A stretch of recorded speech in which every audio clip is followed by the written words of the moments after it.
Pessoal, estamos no mês das festas juninas, mas junho também é o mês internacional de conscientização da escoliose.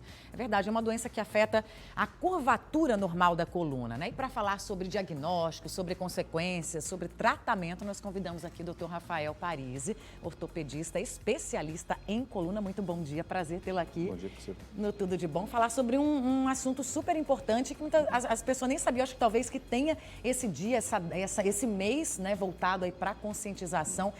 Eu acredito que na adolescência é isso mesmo, onde a gente já começa a notar que pode haver algum tipo de problema, de uma curvatura mais acentuada. Os pais precisam ter a primeira atenção aí nesse diagnóstico precoce, digamos assim. É verdade. Bom dia. Bom dia a todos. Realmente, durante o segundo estirão de crescimento, que é perto do início da adolescência, dos 10 aos 12 anos nas meninas, dos 12 aos 14 anos nos meninos, onde você tem aquele maior crescimento e você tem maior, como eu digo, a curva fica mais notória, fica mais nítida. Sim. Você tem aquele estirão, braço, perna, coluna, e você consegue ver mais, a curva torna-se mais chamativa. Às vezes tinha uma curva pequena, mas você não conseguiu prestar tanta atenção e com o crescimento ela aparece. E aí que acende a luz de alerta na cabeça do pai e da mãe. E geralmente já começa com dores ou não? Não. A escoliose geralmente é uma doença que não dói, né? A escoliose ela é uma doença silenciosa, ela aparece mais por uma alteração de ombro, alteração da cintura, alteração do tamanho da mama, alteração das escápulas, a pelve, a cintura fica diferente, é aí que você nota a escoliose. Mas geralmente, no caso das crianças, ela não acompanha com dor. Não acompanha com dor, na verdade. Agora, aí a pessoa, a mãe, o pai, né? Alguém já viu que o negócio não está ali como deveria, digamos assim, está tendo algum tipo de curvatura além, né, do normal. Então, primeira coisa é levar realmente para um diagnóstico profissional. Sim. O mais importante porque toda doença, não só a escoliose, quanto antes se tratar, melhor. Sim. Então, feito o diagnóstico, feita a avaliação, iniciado o tratamento, o resultado no futuro é bem melhor. O tratamento é diferente em que casos, né? E quais são eles? Olha, basicamente a gente tem dois tipos de escoliose. A escoliose idiopática, que é a maioria das escolioses, ela acontece mais em meninas, perto do início do estirão de crescimento. Sim. E o tratamento ele varia conforme a angulação. Até 40, 45 graus o tratamento é usando colete. E até mesmo o colete, que antigamente é aquele que traumatizava as meninas, hoje você tem outras opções mais discretas e melhores, onde consegue até corrigir uma parte da escoliose. É um tratamento demorado, doutor? Muito demorado, até o final do crescimento. Olha, então tem que estar usando, digamos assim. E quando passa dos 45 graus, aí é o cirúrgico? Cirúrgico, aí realmente não tem jeito. E o resultado dessas cirurgias geralmente são muito bons, eles precisam ainda passar por novas intervenções, porque geralmente, às vezes, até nem o crescimento nem terminou ainda, né, a fase? Então, as cirurgias, elas têm um bom resultado. Inclusive, o tratamento cirúrgico hoje, se você olhar dentro da ortopedia, o tratamento cirúrgico da escoliose é um dos que mais avançou nos últimos 20 anos. Você consegue dar um tratamento seguro, prático, com pouca dor, e que tem um resultado muito satisfatório, aí com a correção, muitas vezes, completa da curva. E quais são os problemas mais visíveis que a adolescente, que aí o adulto, né, terá, caso nessa fase ele não seja iniciado, pelo menos, esse tratamento? Então, a dor ela vem na fase adulta tardia. Agora ela aparece, uma hora ela aparece, né? A rotina de trabalho, você começa a forçar mais um lado da coluna do que o outro, isso tudo gera dor no paciente. Então, essa escoliose maltratada ou não tratada na infância, ela vai cobrar o preço na fase adulta ou na terceira idade.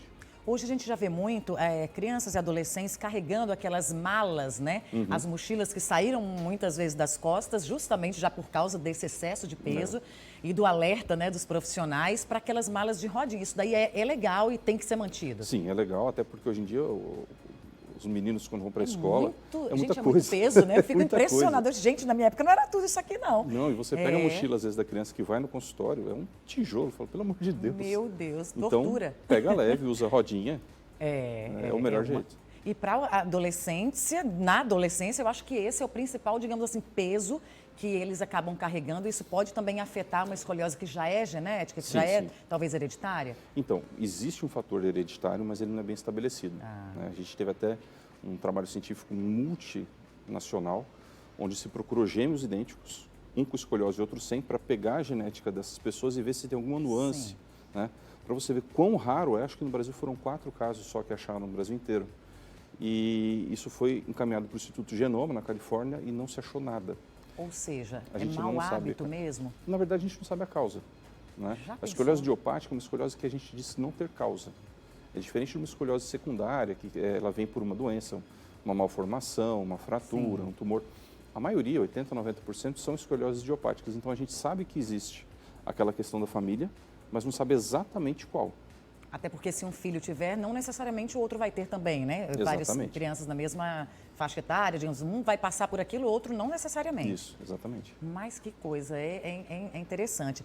E a dor crônica, né? Que muitas vezes as pessoas acabam se acostumando, é o adolescente que não teve o tratamento, o adulto que começou a sentir dor e não quer, eu acho que isso é normal, todo mundo sente uma dorzinha na coluna ou outra, e se acostuma a sentir essa dor por muito tempo. Isso também não é bom, né, que aconteça. Perdão, de jeito nenhum. A dor ela é um sintoma. A dor crônica já é uma doença. Então, o que acontece? Se você deixar essa dor sem tratamento, ela deixa de ser um sintoma, deixa de ser um sinal de alerta do corpo e passa a virar uma doença do sistema nervoso central. Isso é um grande problema hoje em dia também, tá? Por quê? Essa resistência à dor, muitas vezes, que as pessoas têm, não, eu estou acostumado com a Sim. dor, essa negligência da dor, ela transforma isso numa doença, que precisa também de ser tratado.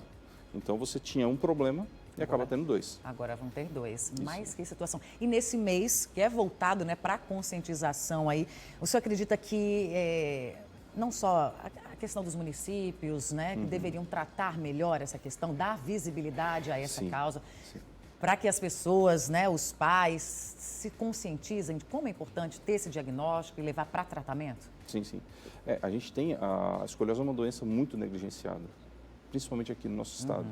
A gente pega muito caso no consultório de pacientes que têm décadas de doença e nunca procurou um tratamento, nunca teve oportunidade de tratamento e que acaba tendo um diagnóstico muito tardio. Isso é muito perigoso. Pois, hein? A gente está até mostrando, né, algumas imagens. Explica para a gente, doutor, Bom, tem uma vamos correção lá. aí por... Essa imagem mostra uma Prodese. correção cirúrgica da escoliose. Essa é uma correção cirúrgica também, só que seletiva. Qual é a diferença? Nesse caso, a gente faz uma cirurgia menor, onde a gente mantém a mobilidade da curva. Né? Vamos dizer que essa é a cirurgia minimamente invasiva da escoliose. Não é bem minimamente invasiva, Sim. mas é uma cirurgia bem menor. Né? Mas dá para ver bem a diferença já, né? A outra cirurgia é uma cirurgia completa, né? A gente tem as duas curvas, tanto da torácica quanto da lombar.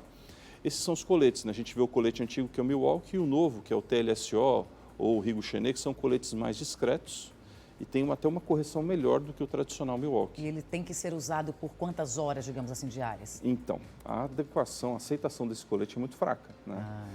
A gente pede 23 horas por dia, mas o máximo possil, quanto mais o Ou seja, adolescente conseguir usar, praticamente de melhor. tudo. Até Sim, para dormir, doutor? até para dormir.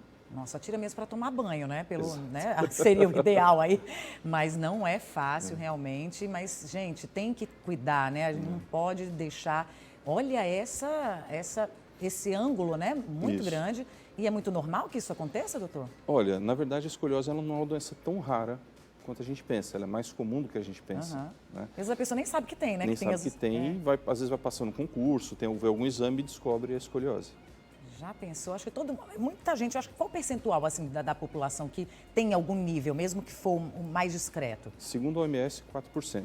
4%. Agora, desses 4%, você tem uma gama muito ampla. Você tem desde casos muito leves até casos bem graves. Olha só, gente, então é isso, tem que tratar, tem que procurar aí o serviço. Quem não pode, né, procurar, não tem plano de saúde, vai na rede básica, ela encaminha. A rede pública de saúde aqui do Rio Grande do Norte, ela tem uma dificuldade muito grande de fazer esse tratamento de escoliose. Ela faz de acordo com a rede de referência pré-natal para fazer as cirurgias pelo SUS. Importante. E esse rapaz que está aí jogando... Isso é para desmistificar que escoliose é uma cirurgia perigosa. Isso aí é depois da cirurgia? 7 dias depois. Nossa, já está assim? Treinando com bola já. Que maravilha. Isso faz 3 anos. Gente, olha aí, tá vendo? Ó, não tenham medo não, pessoal. Tenham medo de continuar doentes, né? E incapacitados muitas vezes, né? Com muitas limitações. É isso mesmo. Muito obrigada, doutor Rafael Paris, aqui ortopedista, especialista aí em coluna. Obrigada pelas informações, com certeza ajudou muita gente. O contato dele está aqui embaixo, viu, pessoal? No arroba aí, ó. No Instagram, tá certo? Para quem quiser entrar em contato, tirar até alguma dúvida e tá por lá. Muito obrigada, viu? Obrigado. Valeu.